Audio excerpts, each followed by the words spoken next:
my name's Kasia, and I'm going to be talking to you today about a really exciting opportunity called WorldSkills. And as Blanca said, I took part this year, and it really has been one of the best experiences I've ever had. So, yeah, hopefully you choose to take part yourselves or advise your students to take part after I've told you a bit more about it. So, a little bit about me. So I did a degree apprenticeship myself. I studied chemical science at MMU, and I recently graduated July just gone, and now I'm an R&D chemist. So during the third year of my apprenticeship, I became involved with WorldSkills. I just got an email titled "Accelerate Your Career as a Lab Technician" or something like that. So yeah, I just decided to go for it. I had no idea what it was, and little did I know at the time how far it would take me.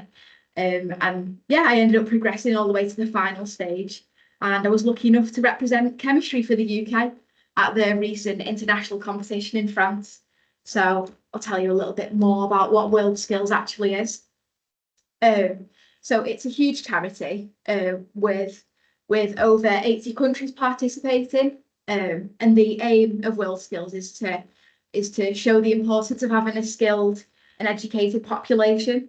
And WorldSkills do that through showcasing the talent of young people at a huge competition that's held every 2 years. So it's kind of like the Olympics, but for skills. So if you think of any hands-on vocation, they probably have it. So from floristry to joinery, aircraft maintenance, and of course lab technology. So yeah, thousands of people attend, and there's millions and millions of pounds invested, and the scale of it is actually quite surreal. It was amazing to be there. And in preparation for the competition, each country hosts its own international competition cycle to identify a person to compete in each skill. And then they take a team to compete at the international competition. So this year, the UK took around 28 skills. So there we are in the picture, Team UK, each one of us competed in a different skill. So yeah, that was us. So I think that sums up what WorldSkills is, but I'll see if this video plays, because I think it captures the atmosphere a little bit better. Let's get some play from this. Can you hear that? Can you hear the video? We can see it, but we can't hear it. Oh, I might just do it in the sound. Sorry, guys, it's not going to plan today. If you try again, let's see if we can. No, we can see that we can see it. We can see the video going, but we can't just. But there are subtitles there, so. All right, okay. I'll just play it.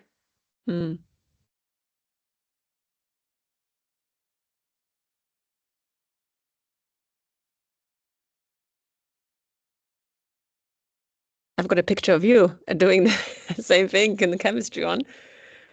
Yeah.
guess we could possibly share the video as well in the chat later with the full sort of. What did you say? Sorry, Blank, I can't hear you. It's really loud Yeah, for me.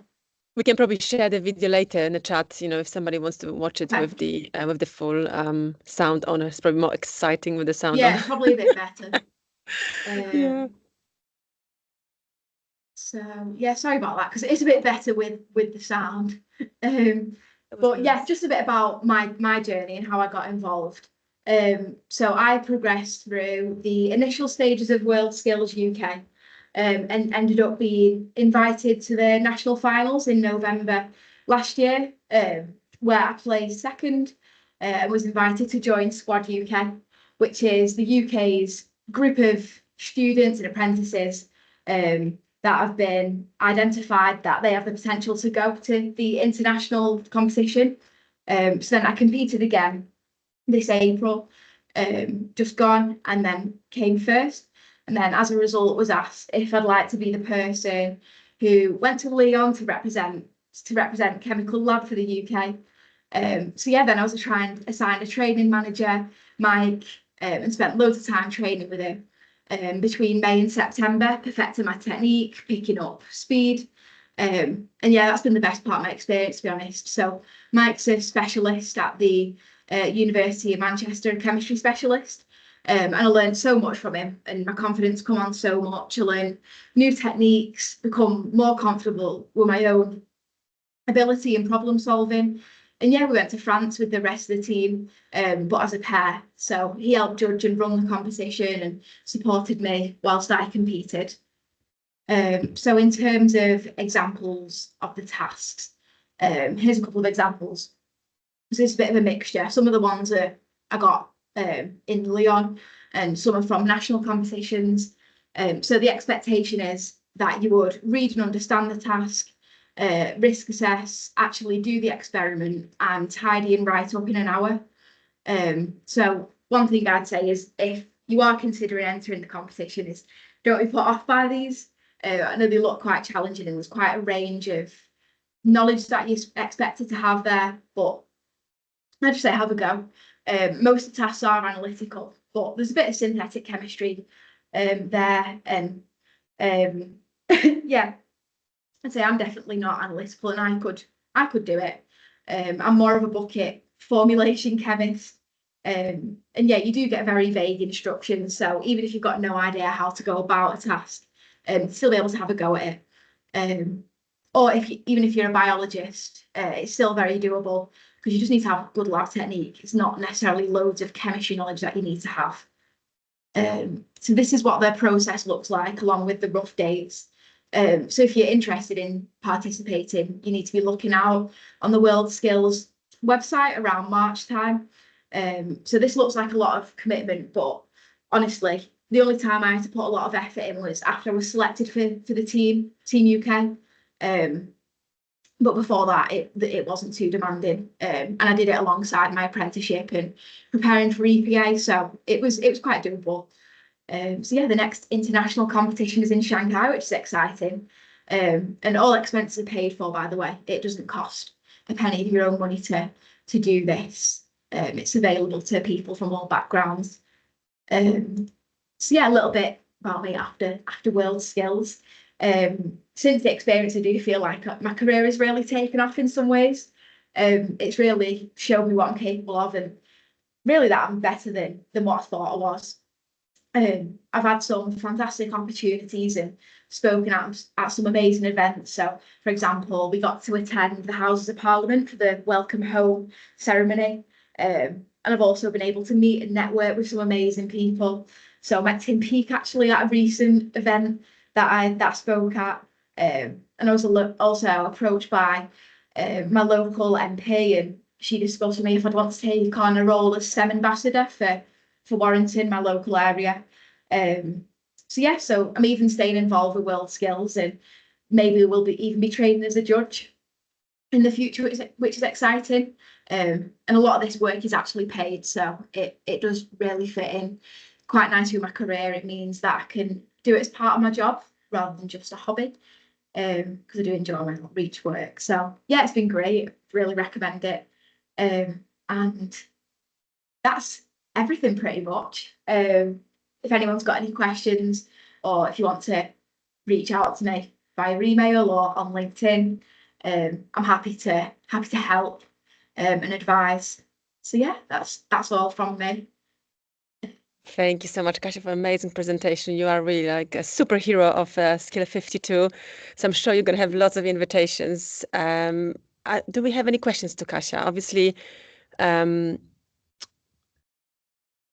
must be sort of daunting for someone that have never heard about the WorldSkills. And I think maybe one question, obviously I know from talking to you, Kasia, that sometimes when you're already doing apprenticeship, so you have the work-based commitment that you work, and the university is quite difficult to find extra time. But I think you said it wasn't really taking so much of your time, and also you were given external support from the WorldSkills, isn't it? So it doesn't have to be employer that support you with those skills. Yeah.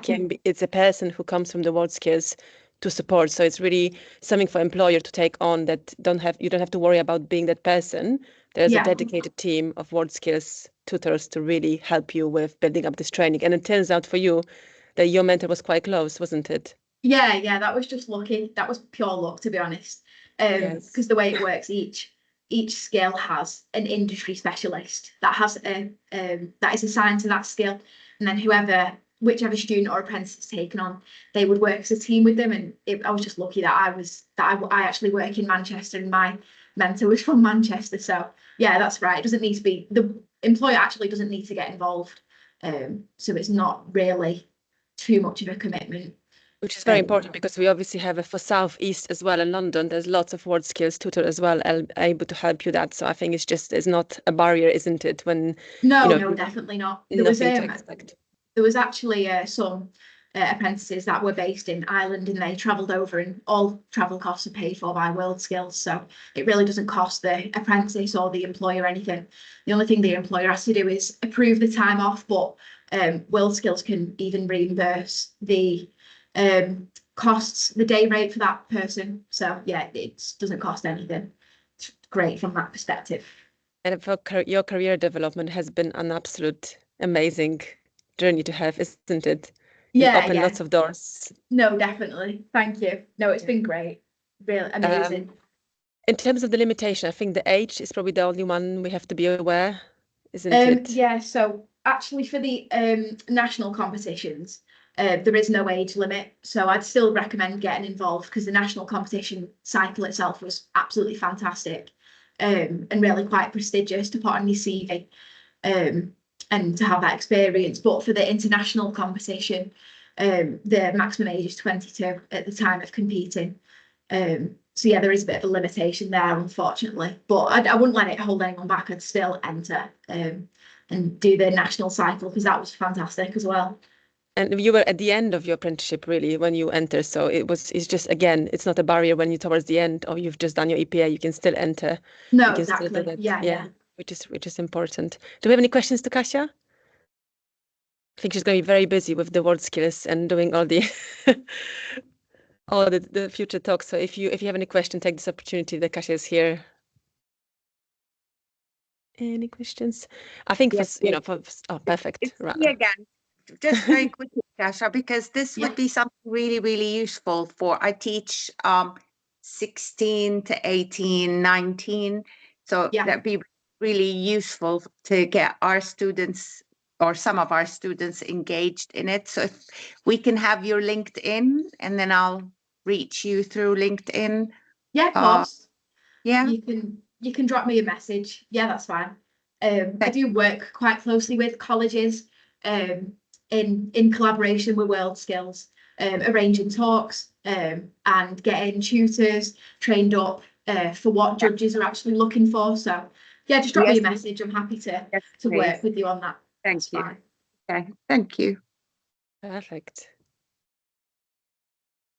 Any more questions to Kasia? Anyone?